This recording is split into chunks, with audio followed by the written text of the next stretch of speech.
निशा तुम NCERT show कर देना। Okay sir.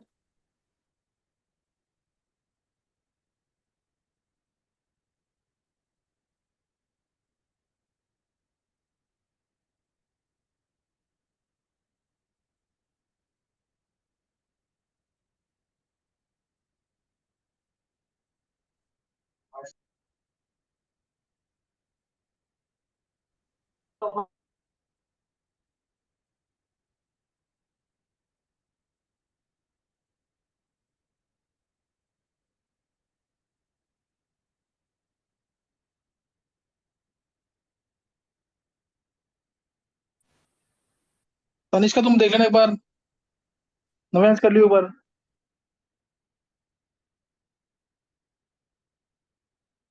सर सर ये हाँ नवेंस। क्लास 11 बजे तक खत्म ये होने की या फिर और हाँ लंबी अभी चलेगी? जल्दी कर आप, थोड़ी देर के लिए बस थोड़े से क्वेश्चन डिस्कस करूंगा। ये धीरे धीरे करके ना रोज हाफ एन आवर लेकर के। एनसीईआरटी ऑलमोस्ट पीरियोडिक प्रॉपर्टीज ही है लगभग इसमें ना स्टार्टिंग में, तो कोई दिक्कत नहीं आने वाली। ओके। नवेंस कर लियो बात भी। देखो उधर, ये सॉल्व क्वेश्चन है इसके, सही ना, इसके सॉल्व क्वेश्चन हैं, ध्यान से सुनेंगे। एक एक क्वेश्चन कैसे लिख के आना है पेपर में, बोर्ड में, बहुत ध्यान से करना है। डी एंड एफ ब्लॉक की एनसीईआरटी है, सही ना। तो पहला क्वेश्चन है, silver atom has completely filled d orbitals 4d10, 4d10 है in its ground state, how can you say that it is a transition element? तुम्हें याद होगा जिंक कैडमियम मरकरी, याद है ना, जिंक कैडमियम मरकरी ग्रुप 12, ये transition metal नहीं थे। ये ट्रांजिशन मेटल नहीं है क्योंकि इसमें 4s2 3d10 है, इसमें 4s2 3d10 है, इसमें 5s2 4d10 है, इसमें 6s2 4f14 5d10। तो सब में D10 आ रहा है, और इनके जो स्टेबल स्टेट है जिंक 2+, CD2+, Ag2+, इन सब में भी एस के 2 इलेक्ट्रॉन मिल गए, एस के निकल गए, एस के निकल गए। सबके पहले नोबल गैस लगा देना जरूर, सही ना। तो ये चाहे कॉमन स्टेट ले लो या फिर न्यूट्रल एटम ले लो, दोनों केस में स्टेबल स्टेट आ रही है 3d10, तो इसलिए नॉन टिपिकल है, इनकम्प्लीट डी सबशेल नहीं आ रहे इनके अंदर, सही ना। तो ये क्या होगा, इसलिए इसलिए क्या होगा, ये नॉन टिपिकल ट्रांजिशन एलिमेंट्स, इनको ट्रांजिशन एलिमेंट्स नहीं माना गया है। अब कॉपर सिल्वर, कॉपर आ गया, सिल्वर आ गया, गोल्ड आ गया, सेम चीज इनके साथ है, सेम चीज इनके साथ है। ये क्या है, इसमें क्या आएगा, 4s1 3d10, ये ना आर्गन 4s1 3d10, इसमें 5s1 4d10, इसमें 6s1 4f14 5d10। मैं एक क्वेश्चन है, मैं इसको दो में करके बता रहा हूं उसे। अब ये सिल्वर का वाला क्वेश्चन पूछा हुआ है, क्रिप्टन 47 एटॉमिक नंबर है इसका, क्रिप्टन 5s1 4d10, लेकिन इसकी मोस्ट कॉमन स्टेट Ag2+ है, Ag2+। तो उसमें क्या आ जाएगा, क्रिप्टन, ये तुम्हें पूरा लिखाना है अगर पूरे मार्क्स लेने हैं तो, 49, krypton 49, it has incomplete d subshell in its most common state. जैसे एजीओ एग्जिस्ट करता है, AgF2 एग्जिस्ट करता है, स्टेट क्या है, +2, जैसे कॉपर की +2 है, ऐसे Ag की +2 है, इस वजह से it is regarded as transition metal. समझ गए कि नहीं आंसर इसका। इसमें 3 क्वेश्चन कवर हो रहे हैं, कॉपर को ट्रांजिशन मेटल क्यों माना गया है, क्यों माना गया, जबकि जिंक को नहीं माना गया, दोनों में D10 आ रहा है, ऐसी Ag के साथ, Ag और CD के साथ, ऐसी AU और Hg के साथ। ये पहला क्वेश्चन डिस्कस कर दिया है, आंसर क्या आना है, it has incomplete d subshell in its most common Ag+2 state, इसलिए। Next question 8.2, in the series scandium Z21 to 30, 3D series की बात कर रहे हैं, the enthalpy of atomization of zinc is the lowest. तो कन्फर्मेशन लिखनी है फिर, जिंक होता है argon 4s2 3d10, because of completely it has no unpaired electrons, because of completely filled d subshell, it has no unpaired electrons, so very weak metallic bonds are formed, filled d subshell, weak metallic bonds, ये point क्या है, weak metallic bonds बनते हैं इसमें, इसलिए। Next question,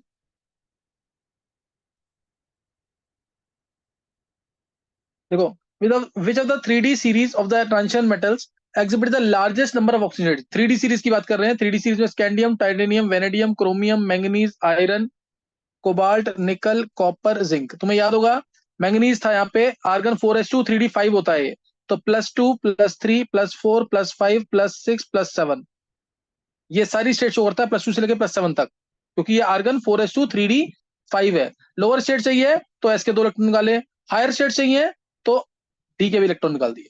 +2 इसकी और +7 इसकी मोस्ट कॉमन है। फिर यहाँ पे +2 से +6 तक था, याद होगा तुम्हें, सारा क्लास में करा रखा है ये। यहाँ +2 से +5 तक, +2 +3 +4, यहाँ पे सिर्फ +3 नॉन टिपिकल है ये। आयरन में +2 +3 +6 भी होती है इसके अंदर, +3 ज्यादा स्टेबल है, +2 +3 ज्यादा कॉमन है, ferrous ferric.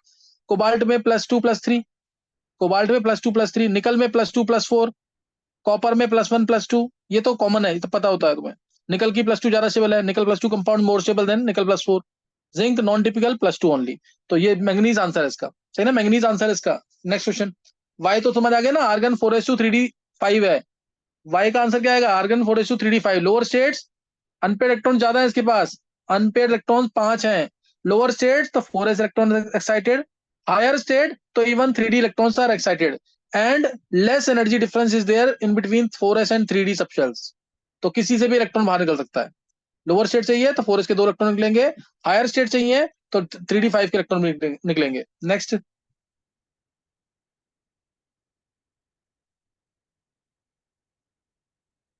Question number 4, E not of M2+ से M, value for copper is positive 0.34। What, तुम्हें ध्यान होगा, इसमें जो ई नॉट वैल्यू होती है copper 2+ से कॉपर की या किसी भी मेटल की, डिपेंड करती है किस पे, डिपेंड करती है proportional to sum of 3 energies. कौन कौन सी, सब आयनेशन एनर्जी, सब्लिमेशन एनर्जी लिखो। सब्लिमेशन एनर्जी,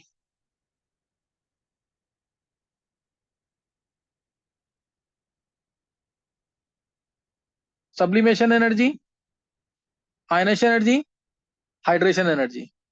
तो कॉपर में से अगर इलेक्ट्रॉन निकालने हैं, कॉपर सॉलिड में से, तो बनेगा copper 2+।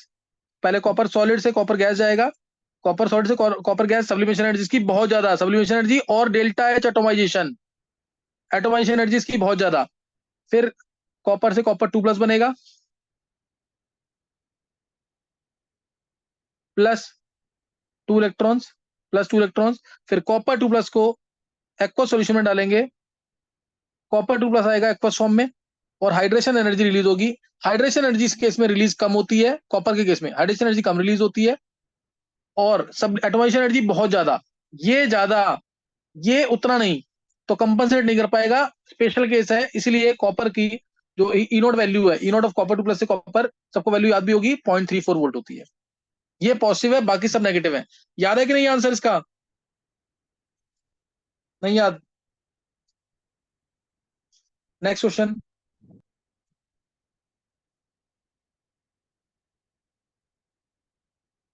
ये तो ये क्या नाम है, निशा तुमने ये अनसॉल्व निकालेंगे डायरेक्ट क्वेश्चन ये?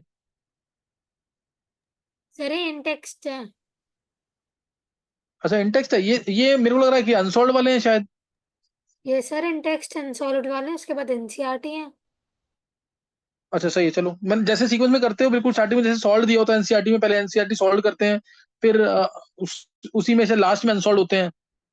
इसमें टोटल क्वेश्चन कितने हैं देखना जरा, इसमें टोटल क्वेश्चन कितने हैं?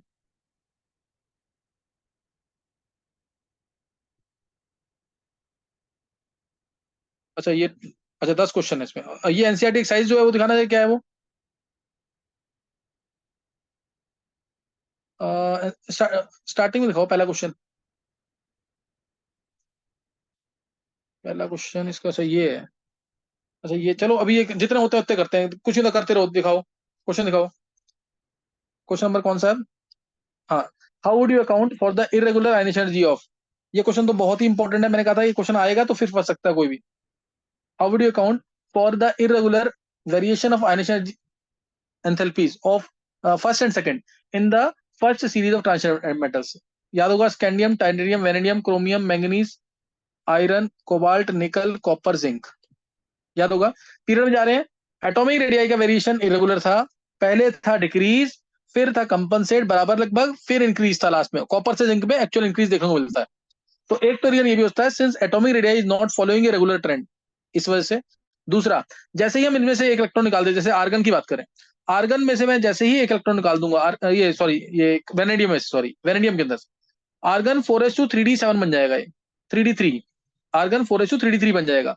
आर्गन 4s2 3d बन गया, 3d3 बन गया।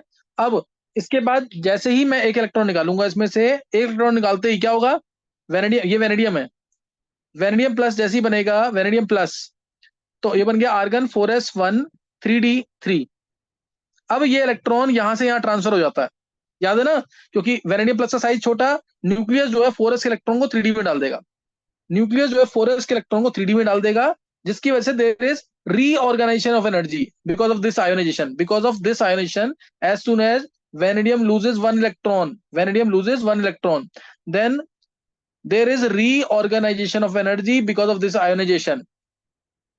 और उसके बाद क्या होगा, जब ये इलेक्ट्रॉन 4s से 3d में गया तो 3d हो गया 4, और एक्सचेंज एनर्जी रिलीज होगी ज्यादा, तुम्हें बता रखा हो मैंने क्लास में बताया हो पूरा, 3d 4 होता ही अब यहाँ पे एक्सचेंज एनर्जी ज्यादा रिलीज होगी, और रिलीज एनर्जी जो है वो आयनेशन एनर्जी को क्या कर देगी, कंपनसेट कर देगी, वो I1 को कंपनसेट कर देगी। याद आया कि नहीं आंसर इसका, याद आ गया इसका आंसर कि नहीं? यस वो कंपनसेट कर देगी। तो कई केसेस में ज्यादा कंपनसेट हो जाती है, कई केसेस में ज्यादा कंपनसेट हो जाती है। तो जैसे अब यहाँ पे आयनेशन एनर्जी बढ़ रही है, यहाँ बढ़ रही है आयनेशन एनर्जी, लेकिन वेनेडियम के केस में क्या हो जाती है, यहाँ बढ़ेगी पीरियड में बढ़ती है, वेनेडियम के केस में कम हो जाएगी। क्यों? क्योंकि इसमें रिलीज एनर्जी ज्यादा हो गई, 3d4 बना है, रिलीज एनर्जी ज्यादा होगी, वो आयनेशन एनर्जी को कंपनसेट कर देगी। यहाँ उल्टा हो गया, फिर बढ़ रही है, बढ़ रही है। आयरन कोबाल्ट में 2/6 में कम हो जाएगी। यहाँ का ये दिखाना नहीं है इतना डिटेल में, ये तो एंट्रेंस के लिए बता रहा हूँ मैं, तुम्हें पेपर में सिंपल आंसर लिख के आना है जो बताऊंगा अभी मैं।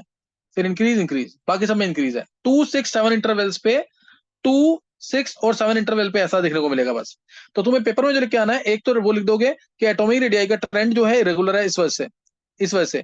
फिर एज सुन एज, फिर डिटेल जो लिख के आनी है, as soon as one electron is removed from any transition metal in 3d series, then there is reorganization of energy due to this ionization। exact words है एनसीईआरटी के, ये लिख के आना पेपर में, सही ना। then there is reorganization of energy due to this ionization, due to this ionization, and this 3d electron, the 4s electron is transferred to 3d, hence there is release of exchange energy, release of exchange energy which compensates the value of ionization energy, which compensates the value of ionic energy. फिर अब बाद में last में example में भी लिख सकते हो तुम कि कॉपर में एक इलेक्ट्रॉन निकलने के बाद स्टेबल हो रहा है तो इसकी Ie2 बहुत ज्यादा होगी, इसकी Ie2 बहुत ज्यादा होगी। क्रोमियम में एक इलेक्ट्रॉन निकलने के बाद स्टेबल हो रहा है तो इसकी भी Ie2 ज्यादा होगी। मैंगनीज में 2 इलेक्ट्रॉन निकलने के बाद स्टेबल हो रहा है तो इसकी I3 बहुत ज्यादा होगी। इस टाइप से भी एक्सप्लेन कर सकते हैं। क्या क्लियर हो गया आंसर इसका? ये क्लास में मैं डिटेल में एक्सप्लेन किया हुआ है, ये क्लास में डिटेल में एक्सप्लेन किया हुआ है, सही है।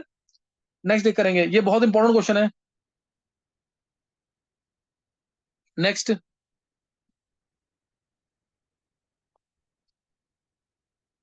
why is the highest oxidation state of a metal exhibited in its oxide or fluoride? Oxide और फ्लोराइड में हाईएस्ट स्टेट क्यों आती है? कोई भी तुम केस ले लो, चाहे सिल्वर की बात करें AgF2 हाईएस्ट स्टेट आएगी इसके अंदर, हाईएस्ट स्टेट आ जाएगी। मैंगनीज की बात करें MnO4 नेगेटिव, Mn2O7 इसमें हाईएस्ट स्टेट आ रही है। क्यों? Fluorine and oxygen small size है इनका,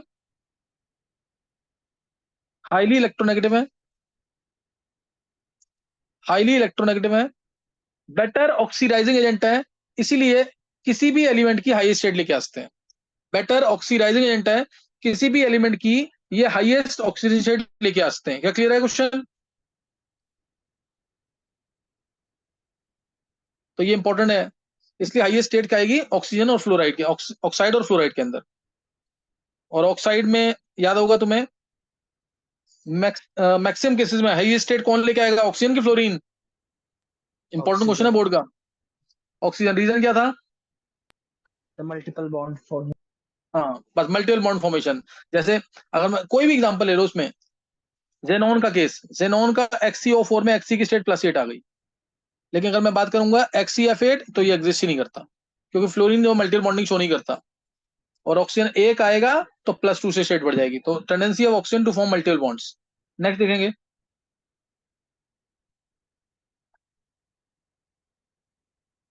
विच इज स्ट्रॉन्गर, ये बहुत बार डिस्कस किया क्लास में, which is stronger reducing agent, chromium 2+ और Fe2+? Chromium 2+ stronger reducing agent है। क्यों? क्योंकि क्रोमियम 2+ से क्रोमियम 3+ ज्यादा स्टेबल है। क्रोमियम 3+ के अंदर T2G हाफ फिल्ड, यार आ गया कि नहीं? ये इसके अंदर T2G क्या है? Half filled. देखो क्रोमियम 2+ में, क्रोमियम 2+ से क्रोमियम 3+ में आसानी जाएगा। क्यों? इसमें T2G हाफ फिल्ड है, याद है ना। ये D के 5 एनायन या लिगेंड आते स्प्लिट हो जाएगा ये। यहाँ 3, तो क्रोमियम 3+ होगा, आर्गन 3d3, 1 2 3, ये T2G है, ये Eg, तो T2G इसमें हाफ फील्ड हो रहा है इसीलिए ऐसा है, T2G हाफ फील्ड है इसलिए क्रोमियम 2+ आसानी से क्रोमियम 3+ में जाएगा, तो इलेक्ट्रॉन लूज करेगा, लूज कर रहा है इसलिए रिड्यूसिंग एजेंट है, इसलिए क्या है, रिड्यूसिंग एजेंट है।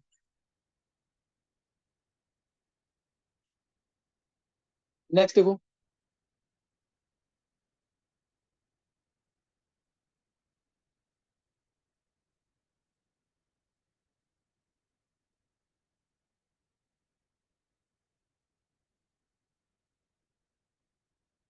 और तुम चाहो तो इसको ई नोट वैल्यू से भी चेक कर सकते हो। ई नोट ऑफ क्रोमियम 3+ से क्रोमियम 2+ कितना याद है किसी को? ई नोट ऑफ क्रोमियम 3+ से क्रोमियम 2+ क्या वैल्यू थी? -0.41 वोल्ट। और ई नोट ऑफ Fe3+ से Fe2+ कितना था? 0.77 वोल्ट। क्लास में कराया हुआ कि नहीं है? हाँ, तो इसमें तो रिएक्शन फॉरवर्ड में जाएगी और इसमें रिएक्शन जाएगी बैकवर्ड में, नेगेटिव है, तो समझ आ गया कि नहीं है? इससे भी रिलेट कर सकते हो। आयरन 3+ भी 3d5 होता है, वो भी है स्टेबल, ऐसा नहीं कि स्टेबल नहीं है, लेकिन T2G इसका ज्यादा स्टेबल है क्रोमियम 3+ का। नेक्स्ट, अच्छा, calculate the spin only, calculate the spin only magnetic moment of M2+, cobalt 2+ है, सीधी सी बात, कोबाल्ट 2+ है, क्या आंसर आएगा? ये तो क्लास में बहुत बार रटवाया मैंने। आर्गन 3d7, आर्गन 3d7 है, तो कितने अनपेड? 3 3 अनपेड आ जाएंगे कि नहीं? और 3 अनपेड का मतलब 4 5 6 7, 3 अनपेड, तो 3.9 bm। एग्जैक्ट आंसर निकालना है, mu equal to under root में n into n+2 bm। n is number of unpaired electrons, कितने अनपेड है? 3, तो रूट कितना आ जाएगा answer? 3 into 3+2, 15, root 15 bm, 3.9 bm आ जाएगा आंसर। समझ गए कि नहीं है? ये तो मैंने क्लास में बहुत बार ऑलरेडी बताया तुम्हें। Next question 9th,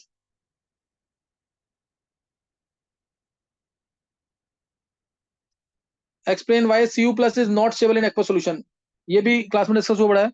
copper plus ज्यादा स्टेबल क्यों नहीं है? कॉपर प्लस से कॉपर 2+ बनेगा, plus electron, copper 2+ plus electron.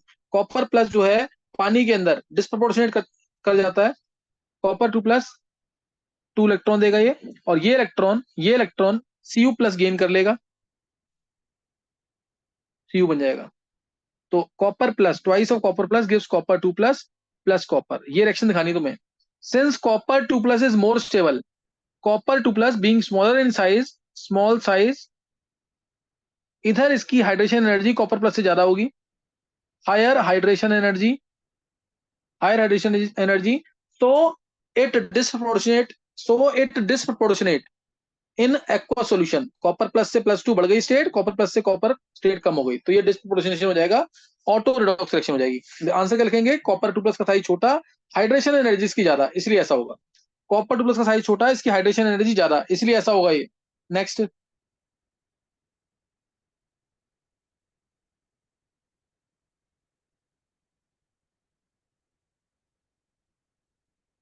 Actinoid contraction is greater from element to element than lanthanoid contraction. बहुत बार क्लास में डिस्कस हुआ है। एक्टिनोइड के अंदर इलेक्ट्रॉन फिल हो रहे हैं 5f 6d 7s के अंदर, लेंथेनोइड में इलेक्ट्रॉन फिल हो रहे हैं 4f 5d 6s के अंदर। तो इनमें एनर्जी डिफरेंस कम, याद आ गया ना?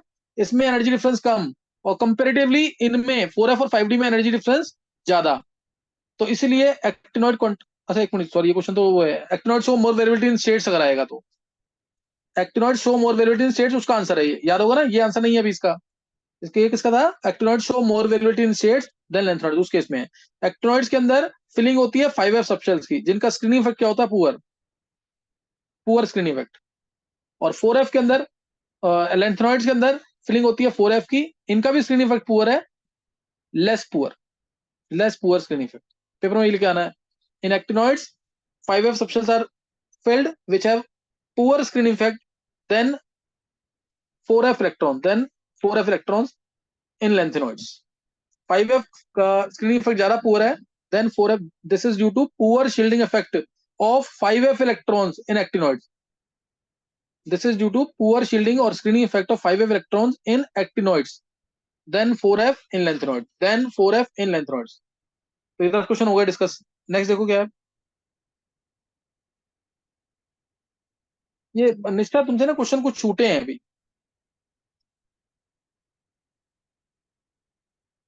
सर जो कुछ इंटेक्स क्वेश्चन छूटे हैं actually। सॉल्व्ड है वो तो 10 ही है, फिर एक्सरसाइज वाले क्वेश्चन से हुआ। पता नहीं, मुझे लग रहा है कुछ क्वेश्चन छूटे हैं तुमसे, क्योंकि इसमें ना मेरे को एक क्वेश्चन ध्यान आ रहा है, वो VO2+ वाला, वो मैं क्लास में डिस्कस करता हूँ, वो आया नहीं इसके अंदर। VO2+, MnO4 नेगेटिव और Cr2O7 2 नेगेटिव। सर शायद वो एग्जाम्पल्स में होगा फिर। हाँ एग्जाम्पल भी डिस्कस करनी थी ना, इसके सारे भी क्वेश्चन थे, 10-12 क्वेश्चन वो भी होंगे। वो नहीं है तुम्हारे पास? सर वो अभी तो नहीं है, या तो नेक्स्ट क्लास चलो में वो कर देख दूंगी। लेना, कुछ है ना, वो देख लेना, अभी देख लेना एक बार। वो देख लेना। Write down the electronic configuration of. देखो इलेक्ट्रॉनिक कन्फिग्रेशन पूछी हुई है एनसीईआरटी के अंदर, तुम्हें करना है, और इसमें डीबी है, एफबी है, सब है। क्रोम सिलेबस की पूछेंगे तो क्या आ जाएगी? आर्गन 3D 5, PM3+, क्या कन्फिग्रेशन आएगी इसकी? PM क्या होता है? लेंथेनॉइड है ये। लेस पर ना डालो पीला मोम। आ गया याद कि नहीं? तो ये 58, 59, 60, 61, 61 है ये। तो 61 जेनॉन 4F 5D 6S। याद आ गया होगा तुम्हें, 6S 2 आएगा, 5D 0 आएगा, और 4F कितना आ जाएगा? जेनॉन 54 2 56 53 आएगा ना ये। कितना आएगा? 54 + 2 56 61 है ना, तो 5 आएगा ये। अब कितने इलेक्ट्रॉन निकालने हैं इसमें? PM3+, 3 इलेक्ट्रॉन निकालने हैं, तो 2 तो एस से लेंगे पहले और एक एफ से। तो जेनॉन कितना आ जाएगा? 4F4। ये आंसर है PM3+ का, xenon 4F4।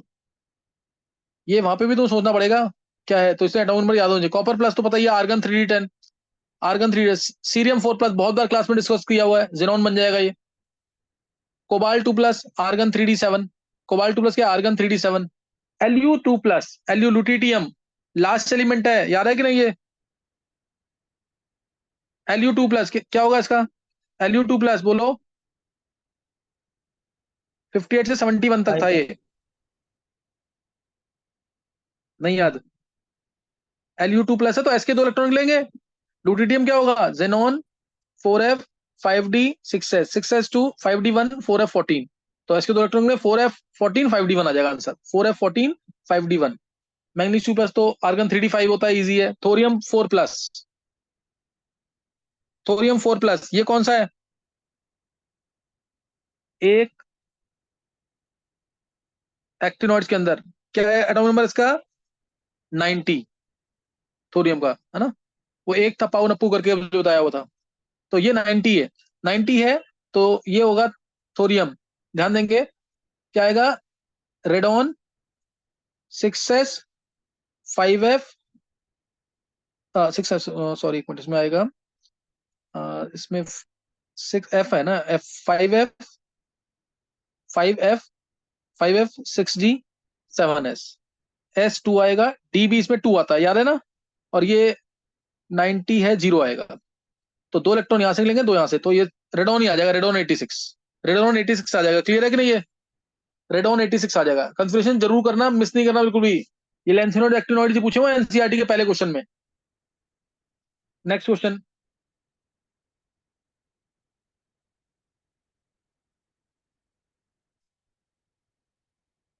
Next question, why are manganese 2+ compound more stable than Fe2+ compounds? क्या आएगा आंसर? मैंगनीज 2+ कंपाउंड क्यों स्टेबल जाना है? क्योंकि इसमें हाफ फील्ड कंफिग्रेशन आती है, argon 3D 5 half field configuration है, तो इसलिए ये +3 में नहीं जाएगा। लेकिन आयरन +2 फिर भी +3 में जा सकता है, क्योंकि ये आर्गन 3D 5 है। ये क्या है? Argon 3D 5। ये आर्गन 3D 5 है। तुम्हें याद होगी वैल्यूज की, E0 ऑफ Mn3+ से Mn2+ की वैल्यू कितनी थी? Mn3+ से Mn2+ 1.57 वोल्ट। और E0 ऑफ Fe3+ से Fe2+ की वैल्यू कितनी है? 0.77 वोल्ट। याद आ गया कि नहीं ये? तो ये फिर भी ये पॉजिटिव बहुत ज्यादा है, तो ये Mn2+ में जल्दी जाएगा। ये पॉजिटिव उतना नहीं है, तो इतनी जल्दी नहीं जाएगा। इससे भी कंफर्म कर सकते हैं, इसलिए वैल्यू थोड़ी सी पता होनी चाहिए। Next question.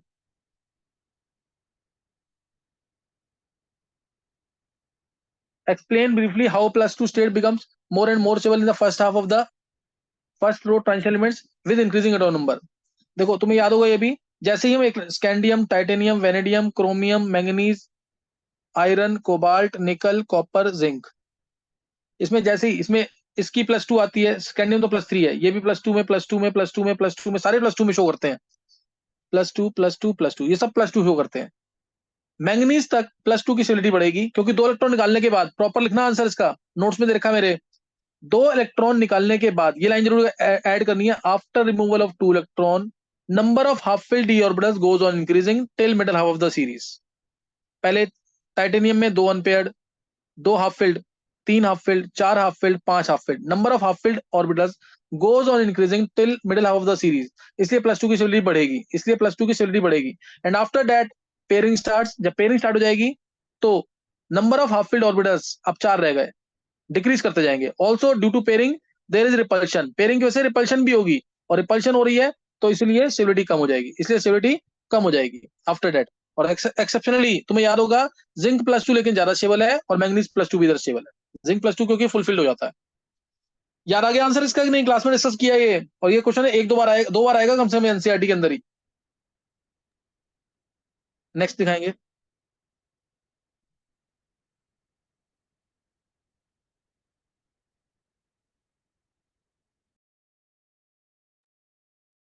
देखो, to what extent do the electronic configurations decide the stability of oxidation states in the first series of transition elements? Illustrate your answer with examples.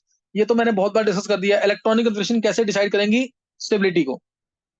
First series के अंदर scandium, titanium, vanadium, chromium, manganese, iron, cobalt, निकल, copper, zinc, बहुत बार discuss कर लिया ये। देखो first half के अंदर अगर मैं बात करूं, तो अगर जिंक की बात करें, जिंक की कन्फिग्रेशन होती है आर्गन 4s2 3d10। तो 2 इलेक्ट्रॉन निकलने के बाद इसके अंदर फुलफिल्ड, यानी डी क्या आ गया, फुलफिल्ड आ गया, डी फुलफिल्ड आ गया, इसलिए क्या होगा, डी फुलफिल्ड आ गया, तो इसलिए इस जिंक की +2 स्टेबल है। जिंक की कौन सी स्टेबल होगी, +2 स्टेट स्टेबल होगी।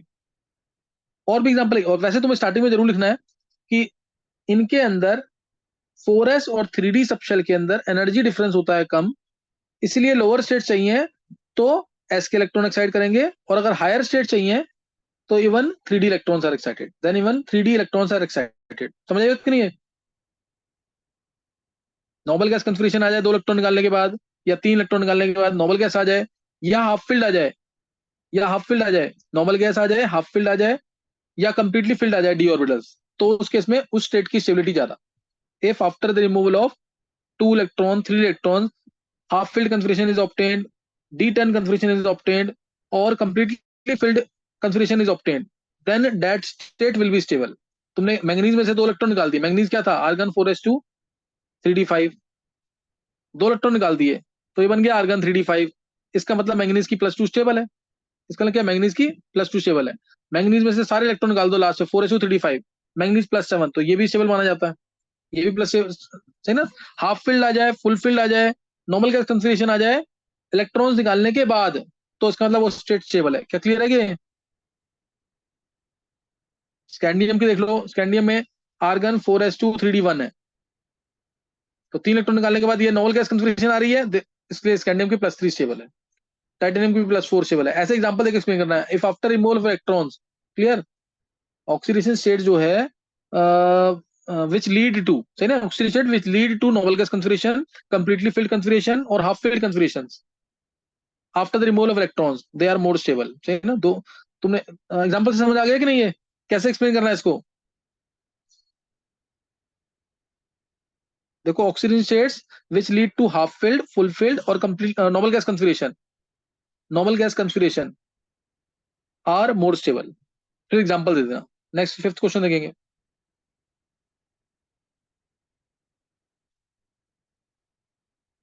अब 3d3 की स्टेबल स्टेट क्या है, 3d5 की, 3d8 की, 3d4 की, सेम क्वेश्चन आ गया।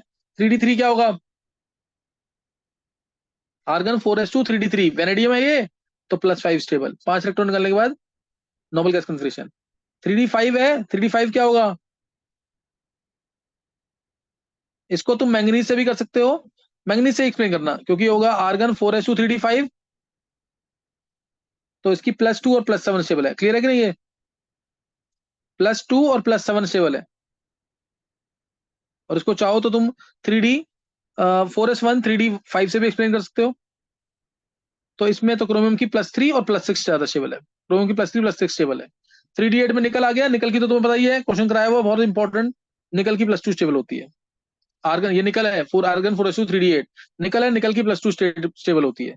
3d4 तो क्रोमियम होएगा, आर्गन 4s2 3d4 होगा, 4s2 3d4 को 4s1 3d5 लिख देंगे तो क्रोमियम बन गया, इसकी +6 टेबल है, +6 एंड +3 लिख देना, क्रोमियम की +6 and +3 is more stable. Clear हो गया कि नहीं क्वेश्चन ये? 6 क्वेश्चन देखेंगे। Name the oxo metal anions in of the first series of transition metals in which the metal exhibits the oxygen shade equal to its group number. बहुत सारे example दिए हैं, ऑक्सो मेटल एनायन होना चाहिए, जैसे chromate ion, +6 state आ रही है, group भी क्रोमियम का 6 होता है। डाइक्रोमेट आयन ऑरेंज कलर का, +6 स्टेट आ रही है, क्रोमियम का ग्रुप भी 6 है। इसके अलावा पर मैंगनेट आयन +7 स्टेट आ रही है और मैंगनीज का ग्रुप भी 7 है, मैंगनीज का ग्रुप भी क्या है 7। वेनेडेट आयन VO4 3 नेगेटिव, वेनेडियम में +5 स्टेट आ रही है और ग्रुप भी इसका 5 है। समझ आइए कि नहीं? ये 3-4 एग्जांपल दे दिया मैंने, ये एक एनसीईआरटी का क्वेश्चन है, तुम्हें पता होना चाहिए। 7th question,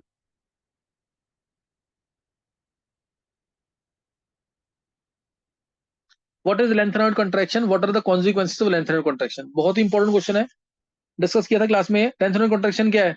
lanthanoid contraction, the decrease in the size of lanthanoid और their ions, decrease in size of lanthanide or their ions with increasing atomic number is called as lanthanide contraction. Definition लिख के आनी है proper इस तरीके से, decrease in the size of lanthanide or their ions with increasing atomic number, दोनों की बात कर रहे हैं, एटम की भी और आयन की भी, with increasing atomic number is called as lanthanide contraction. Consequences इसके होते हैं तीन consequences इसके। एक पहला, difficulty in separation of lanthanoids, difficulty in lanthanoid separation, क्योंकि lanthanoids का जो है क्या कहते हैं साइज है लगभग, लेंथनॉइड सबका साइज क्या है लगभग सिमिलर। जब साइज सिमिलर है तो क्या होगा, साइज सिमिलर है तो इनको हम सेपरेट डिफिकल्टी से हम सेपरेट नहीं कर पाएंगे। लेकिन इनके लेंथनॉइड्स के अंदर बेसिक कैरेक्टर में कुछ डिफरेंस है, कंप्लेक्स फॉर्मेशन में कुछ डिफरेंस आता है, सॉलिबिलिटी में कुछ डिफरेंस आता है, इस वजह से हम लेंथनॉइड्स को आयन एक्सचेंज मेथड से सेपरेट कर पाते हैं। ये पहले में लिख के आना तुम्हें। दूसरा है similarity in 4D and 5D transition series, ये भी एक लेंथनॉइड कॉन्ट्रैक्शन का कॉन्सिक्वेंस है कि 4D और 5D सीरीज दोनों का साइज क्या है लगभग same, due to this is due to lanthanoid contraction, due to जैसे niobium tantalum similar properties, why due to lanthanoid contraction, zirconium hafnium similar properties, ये दोनों क्वेश्चन बोर्ड में आए हुए हैं, why because of lanthanoid contraction, तो similar size due to lanthanoid contraction, ये बता रखा है। थर्ड केस आ गया, effect on the basic strength of hydroxide, effect on the basic strength of hydroxide, LaO सुल्फराइड से लेकर के LuO सुल्फराइड तक क्वेश्चन आएगा, which is more basic out of the two, effect on the basic strength of hydroxide, more basic is LaOH सुल्फराइड। Period में जाते हैं La3+ से Lu3+ की तरफ, La3+ टू Lu3+, साइज क्या करेगा डिक्रीज, साइज डिक्रीज करेगा अगर, तो कोवेलेंट कैरेक्टर हाइड्रोक्साइड का, covalent character of hydroxide will increase, basic character will decrease, exact यही वर्ड लिख के आने हैं, एनसीईआरटी में लिखा है इसलिए। जैसे हम La3+ से Lu3+ की तरफ जाएंगे, साइज डिक्रीज करेगा, कोवेलेंट कैरेक्टर हाइड्रोक्साइड का इंक्रीज करेगा, बेसिक कैरेक्टर हाइड्रोक्साइड का डिक्रीज कर जाएगा। LaO सुल्फराइड is more basic than LuO सुल्फराइड। Next question,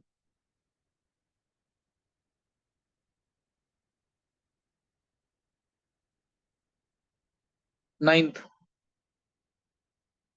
in what way are the, नहीं ये रह गया ना, what are the characteristics of transition elements and why are they called transition. देखो कैरेक्टरिस्टिक ट्रांजिशन एलिमेंट्स की क्या है और इनको ट्रांजिशन एलिमेंट्स क्यों कहते हैं, ये तो मैंने बता रखा है। ट्रांजिशन एलिमेंट्स की डेफिनेशन तुम्हें आनी चाहिए पहले। ट्रांजिशन एलिमेंट्स क्या थे, elements whose atoms or ions in their most common state has incomplete d subshell, ये डेफिनेशन है इसकी। atoms or their ions in most common state has incomplete d subshell, they are called as transition elements। इनको transition elements कहते हैं क्यों है, क्योंकि इनकी प्रॉपर्टीज S और P ब्लॉक के बीच में लाई करती है, मेटल और नॉन मेटल के बीच में लाई करती है, इसलिए इनको ट्रांजिशन एलिमेंट्स कहते हैं, इसलिए इनको ट्रांजिशन एलिमेंट कहते हैं। कौन से डी ब्लॉक के एलिमेंट्स हैं जिन्हें ट्रांजिशन एलिमेंट नहीं माना गया है, तो वो है group 12, zinc, cadmium, mercury, because they have completely filled the subshell in their atomic as well as their most common state, that is zinc 2+, cadmium 2+, Ag2+। इनके अंदर ये 3D10 है, ये 4D10 है और ये 5D10 है, सब में 10 आ जाएगा, इसलिए ये ट्रांसमिटर नहीं माने गए, ग्रुप 12 है ये। What are the characteristics of transition elements? Characteristics में सारा बताते हैं। ट्रांजिशन एलिमेंट्स वो होते हैं जिनमें वेरिएबल स्टेट्स होती हैं, जिसके अंदर कलर्ड स्पीसीज फॉर्म करते हैं, ये इंटरस्टिशियल कंपाउंड फॉर्मेशन करते हैं, ये एलॉय फॉर्मेशन करते हैं, they all generally act as catalyst. में इस टाइप से सारी प्रॉपर्टीज बताते हैं, ये कैरेक्टरिस्टिक्स हैं। और all these properties are due to incomplete d subshells and unpaired electrons. 9th question, in what way are the electronic configuration of transition elements different from non transition elements? देखो transition elements की property वो configuration पहले लिखना पड़ेगा तुम्हें। D block की n-1 d1 to 10 ns0 to 2। इसमें electron last shell में भी जा रहा है, सेकंड लास्ट में भी। और बात करें अगर नॉन ट्रांजिशन, तो जैसे एस ब्लॉक लिया, एस ब्लॉक में ns1 to 2 सिर्फ लास्ट शेल में इलेक्ट्रॉन जा रहा है। बात करें पी ब्लॉक की, तो लास्ट शेल में भी जा रहा है, इसमें भी लास्ट शेल में भी जा रहा है, लास्ट शेल में भी जा रहा है। ये है रिप्रेजेंटेटिव एलिमेंट्स, एस और पी ब्लॉक एलिमेंट्स। ये है D block elements. F block की कंफिगरेशन भी याद कर लेंगे, n-2 है f1 to 14, n-1 d0 to 1 ns2। Last shell में जा रहा है, ultimate shell, penultimate shell, antepenultimate shell, तीनों में जा रहा है। तो ऐसे कंफिगरेशन लिखकर फिर समझाना है, ऐसे कंफिगरेशन लिख के फिर समझाना है। 10th क्वेश्चन क्या है?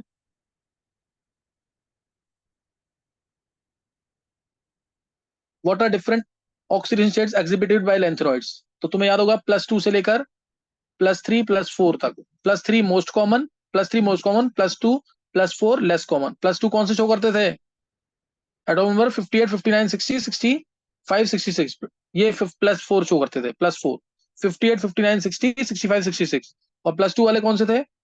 60 62 63 69 70।